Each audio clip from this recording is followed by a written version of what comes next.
అందరికీ నమస్కారం. ఈరోజు మనం తిండిపోతు దూడ అనే ఒక చిన్న కథ చెప్పుకుందాం. అనగనగా కరీంనగర్ అని ఒక ఊరు. అక్కడ శ్రీనివాసు అని ఒక అతను ఉంటాడు రైతు. అతను పాల వ్యాపారం చేస్తుంటాడు. చేస్తుంటే అతని దగ్గర చాలా ఆవులు, బర్రెలు అన్నీ ఉంటాయన్నట్టు. ఆవులు, బర్రెలతో పాటు చిన్న చిన్న లేగ దూడలు అన్నీ ఉంటాయి. అతను రోజు సాయంత్రం కాంగానే వాటిని మేతకు తీసుకొని పోతుంటాడు. అయితే అతని దగ్గర చాలా ఉంటాయి ఆవులు, బర్రెలు, లేగలన్నీ. వాటిలలో ఒక చిన్న లేగదూడ అంటే అతనికి చాలా ఇష్టం ఉంటదన్నట్టు. దానికి ముద్దుగా అతను చిట్టి అని పేరు పెట్టుకుంటాడు. పెట్టుకొని దాన్ని చాలా గారాబంగా చూస్తుంటాడన్నట్టు. రోజు సాయంత్రం కాంగానే ఈ ఆవులను, బర్రెలను, లేగదూడలను అన్నిటినీ చిట్టిని కూడా వెంట పెట్టుకొని రోజు పొలం గట్ల వెంట పోయి మేతకు తీసుకుపోయి వస్తుంటాడు. కొన్ని రోజులు ఇట్లానే అయిన తర్వాత ఆ చిట్టి లేగదూడ పెద్దగైతుంటది. పెద్దగైతుంటే దీని ప్రవర్తనలో చాలా మార్పు వస్తుంటది అన్నట్టు. ఇది అన్ ఏ వేరే వాటిని చూసినప్పుడు ఆవుల్ని చూసినా, చిన్న చిన్న వేరే లేగదూడలు కూడా ఉంటాయి కదా! ఆ మేతకు వచ్చినాయి. వాటిని చూస్తే కోపంగా చూడడం, వాటిని కొమ్ములతో కుమ్మడం ఇట్లాంటి పనులు చేస్తుంటదన్నట్టు. అక్కడ మేత కోసం పోయినప్పుడు ఆ గడ్డి ఉంటే అది ఒక్కరితే తినాలని ఆరాట పడుతుంటది.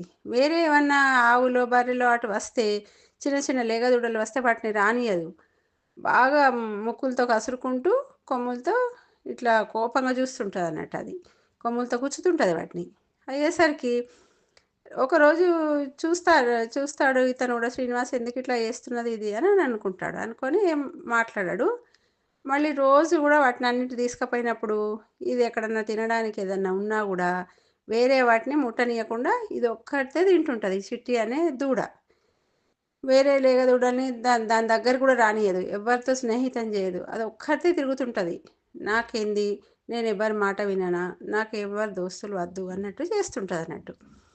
అట్లానే సాయంత్రం కాంగానే మళ్ళీ వాటినన్నిటిని మేతకు తీసుకొని పోయి మళ్ళీ సాయంత్రం ఇంటికి తీసుకొస్తాడు శ్రీనివాసులు. అయితే ఈ ఆవులకు, బర్రెలకు కూడా ఏం చేస్తారంటే ఇళ్లల్లో మిగిలిన కూరగాయల ముక్కలు అవి ఇవి అని అన్నం గాని అన్నీ కుడితి అని వేస్తారు. వేసి వాటికి పెడతారు ఈ పశువులకు. అయితే వాటిని చూసినప్పుడు కూడా ఈ చిట్టి అనే దూడ అది ఒక్కతే నాకే కావాలన్నట్టు తింటుంటదన్నట్టు. వేరే వాటిని దగ్గరికి రానీయదు. ఈ శ్రీనివాసుల దగ్గర చాలా ఆవులు, బర్రెలు అన్నీ ఉన్నాయి కదా! లేగ దూడలు ఎన్నో ఉన్నాయి. కానీ మిగతా వాటిని ఈ చిట్టి దగ్గరికి రానీయదు. అదే మొత్తం తింటుంటదన్నట్టు. అట్లా తింటుంటే మిగతాయి కూడా చూస్తూ ఉంటాయి కానీ పాపం ఏం చేయలేవు. ఇది కసిరి కసిరి కొడుతుంటే సరేలే అని ఊరుకుంటది. ఇట్లా కొన్ని రోజులు గడుస్తది. గడిచిన తర్వాత ఏమైతది, ఆ రోజు వాళ్ళ ఇంట్లో శ్రీనివాస్ వాళ్ళ ఇంట్లో ఒక ఫంక్షన్ అయితదన్నట్టు పెళ్ళి. పెళ్ళైతే గుమ్మడికాయలు, దోసకాయలు, కూరగాయలన్నీ బాగా కట్ చేస్తారు కదా!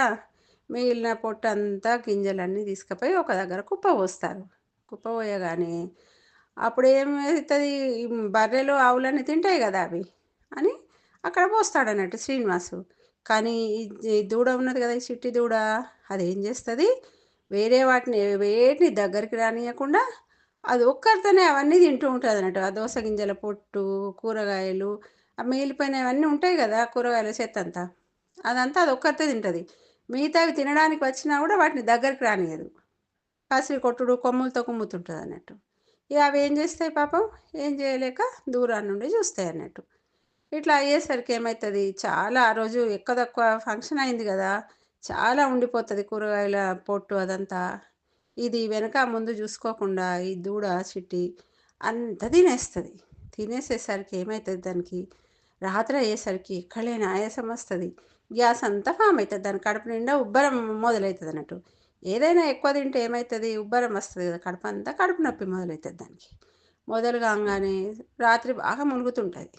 ములుగుతుంటే అప్పుడు ఈ శ్రీనివాసులకు వినబడుతది. ఏమైంది దీనికి ములుగుతున్నదని చూసేసరికి దానికి కడుపు, పొట్ట ఉబ్బిపోయి ఉంటదన్నట్టు. అయ్యో! ఏమైందో ఏమో దీనికి పాపం నిన్నంతా అవన్నీ ఎక్కువ తక్కువ తిన్నట్టున్నది ఇది అని అనుకొని తెల్లారి డాక్టర్ దగ్గరికి తీసుకుపోతాడు. పశువుల డాక్టర్ దగ్గరికి.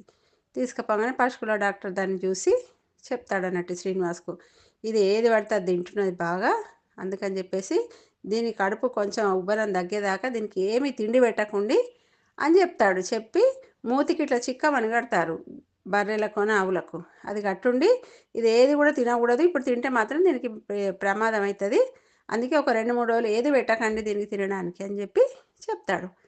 అయ్యో అట్లా అయిందా అని అనుకొని శ్రీనివాస్ ఇంటికి వచ్చి దాని మూతికి ఇట్లా చిక్కం కడతాడు అన్నట్టు. కట్టిన తర్వాత సాయంత్రం పూట మళ్ళీ అన్నిటినీ మేతకు తీసుకొని పోతాడు కదా. తీసుకొని పోతే మిగతా ఆవులు దూడలు అన్నీ హాయిగా గడ్డి వేసుకుంటూ తిరుక్కుంటూ ముచ్చట్లు పెట్టుకుంటూ తిరుగుతుంటాయి. కానీ దీనికి ఏమైంది, దూడకు చిట్టికి దీనికి మూతికి కట్టాడు కదా, ఇది తినలేకపోతుంది. తినలేక అటు ఇటు దిక్కులు చూస్తుంటుంది. ఇది ఉన్న దగ్గరికి మిగతా ఆవులు కూడా రావు, ఎందుకంటే ఇది రోజు కసిరుతుంటుంది కదా. అందుకని చెప్పేసి అవన్నీ ఒక గ్రూప్ అయిపోతాయి, ఇది ఒక్కరితో ఒకటి అయిపోతుంది. అవన్నీ ఒక దగ్గర హాయిగా ముచ్చట్లు పెట్టుకుంటూ తింటూ ఉంటాయి అన్నట్టు. దీనికి మాత్రం ఒక 4 రోజులు ఏ తిండి పెట్టడు. మళ్ళీ దీంతో ఎవరు కూడా మాట్లాడరు. ఇక దీనికి వేరే పని లేదు కదా. ఇక తినడానికి గడ్డి తినడానికి మూతి కట్టి ఉన్నది, దీని దగ్గరికి దోస్తు కూడా ఎవరు రారు. అందుకని చెప్పి దీన్ని అందరూ వేరు చేశారు. ఇది ఒక్కరితో అయిపోతుంది అన్నట్టు. అప్పుడు మళ్ళీ ఇంటికి పోయినాక అనుకుంటుంది అన్నట్టు రాత్రిపూట ఏమని, అయ్యో నాతో ఎవ్వరు మాట్లాడతలేరు, నేను ఇట్లా ఉండడం వలన కావచ్చు అని అదే అనుకుంటుంది పాపం. నాతో ఎవ్వరు దగ్గరకు వచ్చి మాట్లాడుతూనే కూడా లేదు, నాకు ఇట్లా కడుపు ఉబ్బరంగా ఉన్నా ఎవ్వరు అడగలేరు, అందుకని చెప్పేసి నేను ఇక ఇట్లా కాదు అందరితో మంచిగా ఉంటాను అని అనుకుంటుంది అన్నట్టు. తెల్లారి నుండి దాని ప్రవర్తనలో అదే మార్పు తెచ్చుకుంటుంది ఆలోచించుకొని. అందరితో మంచిగా ఉంటుంది, ఎవ్వరిని కసరకుండా అందరితో ప్రేమగా దోస్తుగా ఉంటుంది అన్నట్టు. ఇది కథ. చూసారా పిల్లలు, మనం కూడా అందరితో మంచిగా ఉండాలి.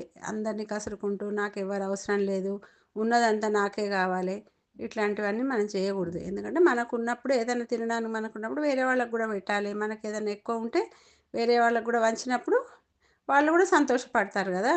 అందరితో స్నేహంగా ఉండాలి, మంచిగా ఉండాలి, అందరినీ కసురుకుంటూ ఉండకూడదు.